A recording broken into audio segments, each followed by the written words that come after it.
Trey Lance made his first start ever with the Dallas Cowboys. We'll break it down on this episode of the Locked On Cowboys podcast.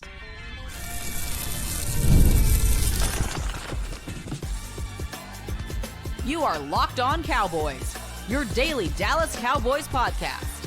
Part of the Locked On Podcast Network, your team every day. Welcome back to the Locked On Cowboys podcast, part of the Locked On Podcast Network, your team every day. We'd like to thank you for making us your first listen of the day. Today's episode is brought to you by LinkedIn. LinkedIn Jobs helps you find the qualified candidates that you want to talk to faster. Post your job for free at linkedin.com/LockedOnNFL. Terms and conditions apply. Welcome back. I am your host, Marcus Mosier. You can follow me on Twitter at Marcus_Mosier. Joining me today, as always, is Landon McCool. You can follow him on Twitter at McCoolBCB. On today's show, we are breaking down the Week 18 matchup between the Commanders and the Cowboys. Just a little heads up, we are going to talk about whether or not the Cowboys should bring back Mike McCarthy, what's going on with Mike Zimmer, all that stuff throughout the week. I know that you guys want us to get to that, and I promise we will have time. But let's talk about the actual game on Sunday. Trey Lance made his first start, Landon, 20 of 34 for 244 yards, no touchdowns, no interceptions, did run for 26 yards. How do you think he performed in this loss? Well, I don't want to get too much into segment 2 stuff, but it does feel like he was the better of the two quarterbacks on the field in the first half, right? Like, which is crazy to me because we're talking about someone who at one point was an MVP candidate, certainly is going to win rookie offensive player of the year, right? I think that, obviously Jayden Daniels probably was facing a little bit more stiffer defense, maybe. Yeah. I don't know, but I do think that, Trey Lance showed you kind of, it's a lot what we predicted we would see, right? Where he can make the difficult seem easy and he can make the easy seem difficult, right? And I think that's kind of what we continue to see is that, there were some third downs where you felt like that you weren't going to be able to get on you're going to get off the field. It was going to have to punt the ball. He makes he escapes pressure, wheels around, makes a throw down the field, and suddenly you're picking up a first down. And then there's a play where it's an easy kind of rollout, and you have Dowdle wide open in the end zone. All you have to do is make a toss, rolling left very slowly. No pressure, no coverage. And you one hop it. I think to me that is the kind of definition of what we have seen from Trey Lance. I will say this: I think every time we see Trey Lance as well, he gets a little bit better than the last time we saw him. I think that has continued. I think that continues to be the thing that is like the carrot here, right? You keep seeing him get better and better. The question is like, when is he going to reach that snap threshold where you're not like holding your breath when he's doing something simple and just executing a regular kind of play? I don't think Trey Lance was good on Sunday, but I don't think he was bad either. And I do wonder, like, if he just completes that simple throw to Rico Dowdle, which I'm sure he makes 9 times out of 10, he just underthrew it. What we're talking about today, honestly, they probably win this game, and we're probably having a different conversation about Trey Lance. But I thought you're right. Like, I thought he played pretty okay in this game. And remember, he played against a Washington defense, but they play their starters the entire game long. Washington was trying to win this game, and the Cowboys had no CeeDee Lamb. They were rotating their second and third left tackle in this game. Like, they were clearly playing a bunch of guys like Deuce Vaughn. Hunter Lipke finally started to get some work, and yet it wasn't awful. And I think if you are the Cowboys and you're the front office, I think you try to find a way to get him back because there is enough there to be excited about. Yeah, I mean, I think that if Mike McCarthy ends up coming back, and obviously we're going to talk about that a lot, I do think that Trey Lance, would probably be it would be best for him to try to come back with the same coaching staff too. I think he's at such a point in his career where he's still developing. He's still, like I said, you're still seeing each time you see him play, you're seeing him play a little bit better, which to me, I think it means he's getting it. And the last thing he kind of wants to do is kind of go somewhere and try to start fresh in a new system, especially at this point in his career. So it probably would be best for both sides. Obviously, I think the Cowboys are, going to have to, they should have probably signed him earlier, or done something about this earlier, because now he's going to be on the free agent market. But I don't know. I don't think this game suddenly made him unaffordable for the Cowboys, right? Very true. And I think that's the thing about this is that at the end of the day, if he ends up signing kind of just a reasonable contract or what we expect him to sign with the Cowboys, then we will have done a lot of hemming and hawing over him not signing earlier over kind of Can nothing. I give you my prediction on his contract? I think it's going to be like 2 years, 10 million with incentives where he could earn like 25 million. Yeah, that seems right, right? Because what happens if Dak gets out for the season and he ends up playing, a whole back end of the half season? He's going to want to kind of cover, that. So, and I think that's not unreasonable. If again, you're projecting with him a little bit. You've already given him a lot of money. You invested a lot in him. At some point, you're going to want to see a return on that investment. I think that you've at least have seen a guy that is showing you improvement. Enough that you are continuing to be intrigued every single time he gets an opportunity. I wanted to run through some more players on offense just really quickly. Rico Dowdle in this game, 22 carries for 72 yards, did score a touchdown, caught 2 passes for 12 yards. This should have been a 2-touchdown game. I thought he ran hard. It wasn't the most effective game for him, but again, another pretty solid day for Dowdle. Yeah, I mean, just kind of continuing to get more of the same. Just another game in which he ran efficiently with another combination of offensive linemen. And listen, I think I don't know if his name is going to be brought up in your list, but I thought Brock Hoffman stood out on a couple of different of these run games where he was able to get his guy turned and Dowdle was running behind him. But yeah, I thought that Dowdle kind of showed you something. Look, I mean, we got to throw it out. Deuce Vaughn had a couple of really nice carries later in this game. I don't know if, what exactly it felt like. It's like, oh my gosh, he did exactly enough for Jerry to keep him, another offseason without getting cut. Right. It's like it finesse that cash. That's great, Deuce. But I think you saw pretty decent carries from the running backs overall, but obviously Dowdle, struggled a little bit early on. I'm going to give you a stock up and a stock down player. Jalen Tolbert, 4 catches, 98 yards. I believe that was the most yards he ever had in a game. He actually had another target that could have been a catch that got knocked out. I was saying on Twitter today, I don't know what to think of Jalen Tolbert. He finished the year with 600 yards. He led the Cowboys in receiving touchdowns with 7. If you would have told me in the preseason, like that's the numbers that Jalen Tolbert was going to do, going from somebody who was a healthy scratch at points last year to being a viable receiver, I would have been happy. I feel like I still don't have him figured out. I think that the problem is that he did, what he did production wise was good, but it wasn't what we expected, right? Like what we expected was a reliable guy who, could be a number 2, a steady presence in the passing game, maybe not an explosive guy or a downfield guy or a guy who scored a bunch of touchdowns. Certainly not I'm pretty sure the leading touchdown receiver on the team. He was. I think that's really the thing is that, I was expecting more of a guy who could be a steady presence, a reliable target grabber.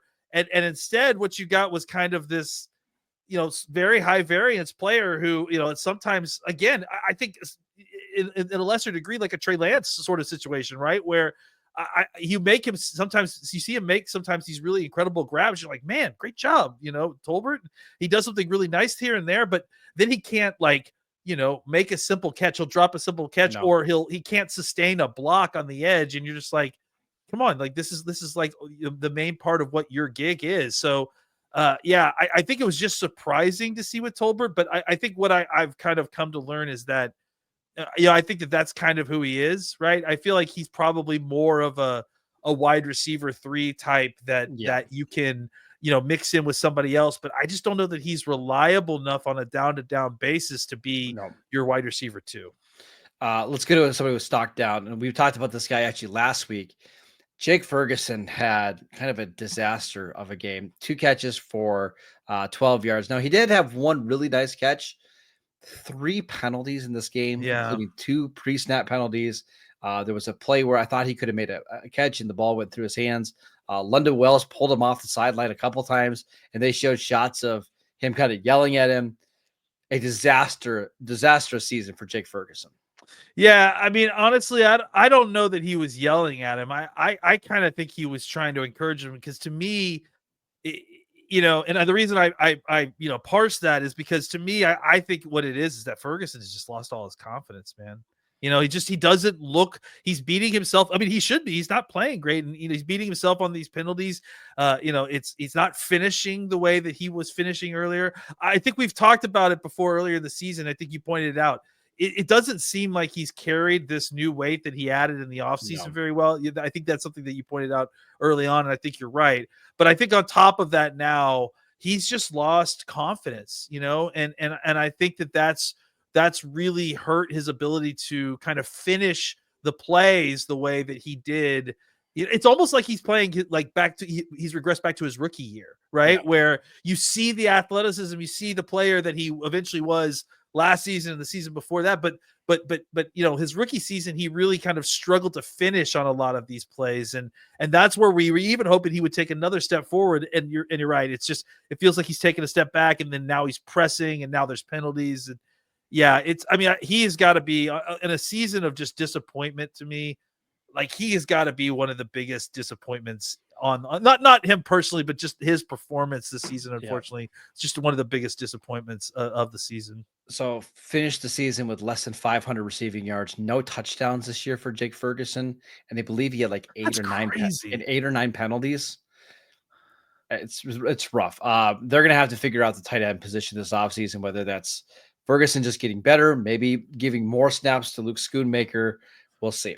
Let's talk about the defense, because they had a very interesting performance on Sunday. I want to talk about how they slowed down Jayden Daniels next. This episode is brought to you by LinkedIn. Growing your small business in 2025 comes down to how well you can hire. And let's face it, better hires start with smarter insights. That's where LinkedIn comes in. With the strongest hiring data available, LinkedIn helps you identify the right candidates, giving you the confidence to make the best decisions for your business. I've used LinkedIn Jobs myself, and I can tell you it is an absolute game changer when it comes to hiring the right fit. Small businesses are wearing a lot of hats, so every hire is crucial. LinkedIn gets that. That's why they connect you with the best candidates using data that you won't find anywhere else. From unique skills and interests to the connections you share, LinkedIn helps you find the right person for your job. In fact, 72% of small businesses say LinkedIn has helped them find high-quality candidates. Hire smarter this year and find your next great hire on LinkedIn. Post your job for free at linkedin.com/LockedOnNFL. That is linkedin.com/LockedOnNFL to post your job for free. Terms and conditions apply. This episode is brought to you by Rocket Money. Did Rocket Money help you find any subscriptions that you forgot about, or maybe that you didn't know that you were paying twice? It's definitely happened to me. I've had a couple that I completely forgot about. I didn't even know I was still paying for them, but Rocket Money made it so easy to track them down. It's like having a personal assistant for your finances. Rocket Money is a personal finance app that helps you find and cancel your unwanted subscriptions. It'll monitor your spending, and they will help you lower your bills so that you can grow your savings. It brings everything together in one place, whether it's subscriptions, your spending habits, or even the goals that you want to hit this year. Rocket Money has over 5 million users and has saved a total of $500 million in canceled subscriptions, saving members up to $740 a year when using all of the app's premium features. Cancel your unwanted subscriptions and reach your financial goals faster with Rocket Money. Go to rocketmoney.com/LockedOn today. That is rocketmoney.com/LockedOn. rocketmoney.com/LockedOn. Welcome back to the Locked On Cowboys podcast. We are breaking down the Cowboys Week 18 game against the Washington Commanders. And I want to talk about the defense in the first half. We'll get to the second half in a second, but Washington had 63 yards of offense in the first half of the game. And remember, they were trying hard to win this game because they wanted to avoid playing Philadelphia in round one. Jayden Daniels, 6 for 12 for 38 yards. His net passing yards in this game, 20 yards in the first half. The Cowboys absolutely smoked Washington on offense in this game, at least in the first half. How did they do it? Yeah, I mean, we got a lot of help from Jayden Daniels. Honestly, he just did not play very well at certain points. He flat out was missing some throws, throwing high. I mean, again, I have said, I think for a while that I think the thing to watch here with Jayden Daniels has been what happens when you force him to throw those intermediate throws, right? Like what happens when the screen game, when Cliff's screen game has hit November and December, and everybody's figured it out again, and then the deep passing game is being well covered. What is Washington going to do at that point with Jayden Daniels? And I think the answer we found is that they're going to use his legs, and that's a very effective way of moving the ball. But if you can manage to do all that and figure out a way to kind of contain him on the ground, or at least get him to not run the ball, and you force him to throw some of these intermediate passes, he's just not an accurate enough passer right now in that area of the field in order to beat you consistently that way. And I think in this game we saw too that that's where you're really they're going to need to upgrade the pass catchers in the offseason in order to help him out here, because I think that's where the kind of scrub mentality for everyone that isn't Scary Terry, I think isn't going to work, right? They're going to need people to kind of help produce at that level, because when teams, once you get into the later part of the season, get into the playoffs, teams are going to force you to play offense in a way that's not going to be comfortable. They're not going to just sit back there and let you win the way you want to win. The question is Washington going to be able to answer and be able to counter that when they play kind of left-handed, if you will. And so far, from what I've seen in Jayden's history at this point, and so far, and what we've seen from Cliff, I don't know that they're going to have this answer, come playoff time for them. So after halftime, Marcus Mariota came in, and Dan Quinn said after the game that Jayden Daniels was experiencing some leg soreness, and that's why he didn't play. Because earlier in the week, Dan Campbell said, yeah, the starters are going to play the whole game unless the score gets out of hand, which I think he meant, like, if we're up by so much, then we'll take Jayden Daniels out. I don't think he meant I don't think – I could be wrong. I don't think the plan was to have Jayden Daniels play the first half. I think what happened was that the offensive line was playing so poorly, and they had a couple injuries in this game, and I think they were really afraid of him getting more banged up going into the playoffs. I also kind of wonder, like, did they just not want his confidence to get shaken even more? Like, if they were going to continue just to hit him over and over again, and remember, they had 65 yards of offense. I wonder if Dan Quinn's like, hey, let's just pull him now before this gets worse. Because I think if they would have left Jayden Daniels in this game, I think the Cowboys win. Yeah, I mean, I think so too. I mean, look, I wasn't being facetious. When they were both on the field, Trey Lance was the better quarterback on the field, and the way it was playing, I mean, I certainly wouldn't hold that to be true throughout the game. I assume that at some point Jayden he's going to make some plays. He's going to make some plays in a way that I don't necessarily trust Trey Lance to certainly do.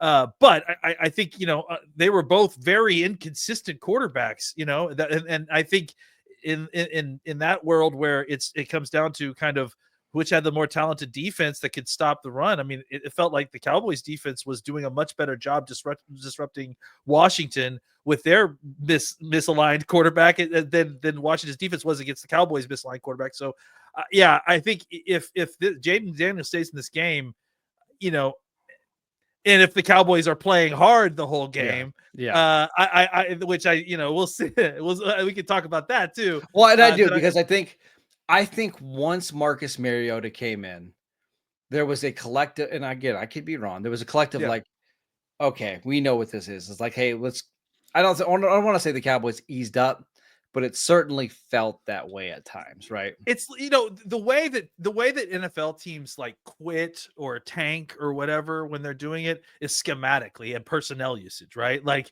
you just saw less of Micah being, moved around and that sort of thing and attacking. Well, you just saw less of Micah. He didn't play as many snaps in the second. Yeah.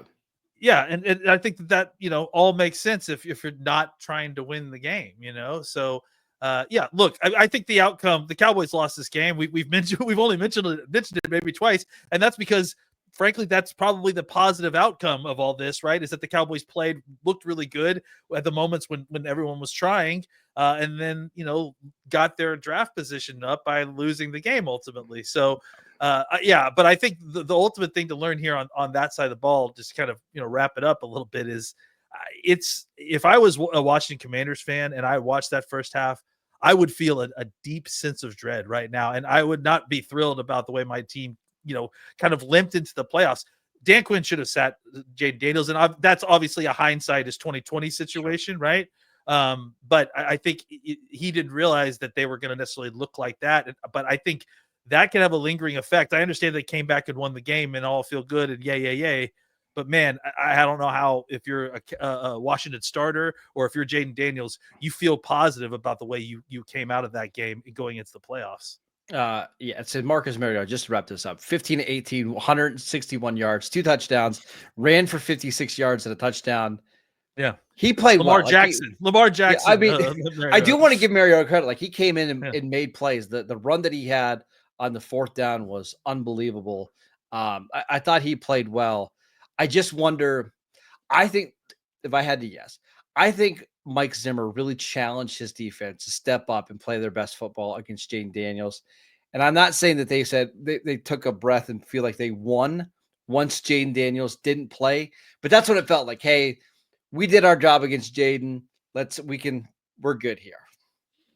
Yeah, I mean, they certainly have nothing to feel bad about, right? No, Especially because of the way that the game was called in the second half. You got to feel happy about the way they played. Honestly, I think they walk out of the season feeling positive about the performance that they ended the season with, and that this was just kind of the bow on the end of all that. Yeah. Let's talk about the Cowboys executing the absolute perfect tank in Week 18. We'll tell you where they're drafting next. This episode is brought to you by FanDuel. From big upsets to game-winning drives, the NFL playoffs are better with FanDuel, because right now, new customers can bet $5 and get $250 in bonus bets guaranteed. That's $250 in bonus bets, win or lose. The FanDuel app gives you everything you need for live bets, same-game parlays, and so much more. Listen, I love betting on NFL futures. You can still go do that right now on FanDuel. Go win or go bet on who you believe is going to win the division or win the conference, who you believe is going to go win the Super Bowl. All of those bets are still available. In fact, you can even bet on who you think is going to be the Super Bowl MVP, and we don't even know who the teams are yet. Go check that out. Visit FanDuel.com to join today. You'll get started with $250 in bonus bets. That is FanDuel.com. Make this playoff season unforgettable with FanDuel, an official sportsbook partner of the NFL. Welcome back to the Locked On Cowboys podcast. We'd like to thank you for making us your first listen of the day. For your second listen, check out the new Locked On NFL show. 2 shows every single day. One in the morning with Tyler Rowland, who hosts the Locked On Titans podcast. I'm sure he's thrilled about his team getting the number 1 overall pick. And then Tony Wiggins in the afternoon, available wherever you get your podcasts.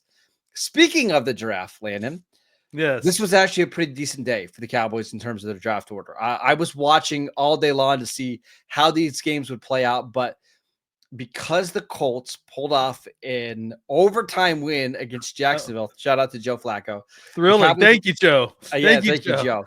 The Cowboys will be drafting at pick number 12. It was pretty close for a while for them getting up to 11, but the 49ers executed the tank well. I kind of think this was like the perfect tanking game, right? The Cowboys controlled the game throughout. They played a lot of young guys, a lot of backups. They kind of lost in the last play of the game, and nobody's going to remember 2 days from now. Yeah, I mean, look, I think the tank existed in several different parts, certainly in the second half a lot. The first half, they definitely were trying to take care of a little business. That's why you saw Micah almost have 3 sacks in the first half. They were moving him around. They were attacking Jayden Daniels. They clearly were trying hard. I wonder about some of that play calling in the red zone with Trey Lance. It's like that was certainly part of this game, man. And like the Cowboys got into the red zone, 5 times and came away with 3 field goals or something like that in the first half. It was crazy. Like I think I might be wrong. I think it was Nick Eatman said it seems like Mike McCarthy is calling plays to help to see what Trey Lance can do and what he can't do rather than trying to win the game. which makes sense to me. And that's what we talked about in the preseason. Like, could they run read option at the 2-yard line if they wanted to and score a touchdown? Probably. But what he wants to know is, hey, can he hit a wide open receiver to Rico Dowdle if I run this certain play? And obviously the answer was no. I think they were just trying to see Trey Lance in certain situations. Yeah, I think, and I was wrong that one of those field goals came in the third quarter. I think, if they were kind of fully, invested, if this was if they were in the middle of a race, they were trying to, get extra bumps to try to, get into the playoffs or just try things out a little bit. I think they would add in more of a Trey Lance goal line package and take advantage of his legs. They did in other areas, and so it just felt like, yes, that they certainly weren't looking to add that in at the because goal I don't line think they're not throwing a goal line fade to Brandon Cooks on 3rd and 2 of their really. That's my point. That's right? my point. If they're trying to win the game, you don't throw back, two. They threw 2 of them. They threw 2 goal line fades to 2 short receivers. It's just that it's again. crazy. I don't think it's a tanking thing. It's like no. We can run a quarterback sneak and get a touchdown if we want, but we want to see if Lance can make an accurate throw on a play that we probably wouldn't call here usually. I guess that's more of what it is that it's not so much that they're tanking, is that winning is not the number one priority. I guess what it is, right? Yeah, it's the development of evaluation. That's right. So, and I do think that look, he made a good throw. It wasn't connected. So, but I think it's stuff like that where it's like, if winning was the number one goal, then you're not asking Trey Lance to throw multiple goal line fades. You're asking him to run a zone read and run it into the end zone. So I think that it's not necessarily a tank thing, but it happened to work very well for your tanking needs. That's for sure. So again, the Cowboys will pick at 12. They'll pick at, I believe, 44 in the second round. Yeah. Again, maybe not as high as some Cowboy fans were hoping that they would draft. I know that like once Dak Prescott was ruled out, a lot of people were hoping that they were going to get a top 5 pick.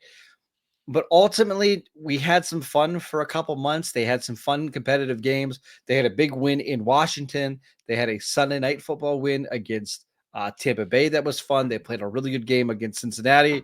All things considered, drafting at pick 12 is not terrible. Yeah, and let's be honest. I mean, like, I think we've talked about it this year, that the draft at the top is just not as deep as it has been in other years, right?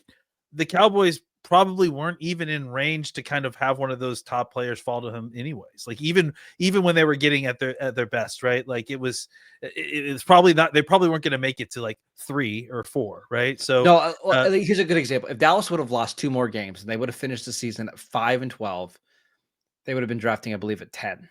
Yeah.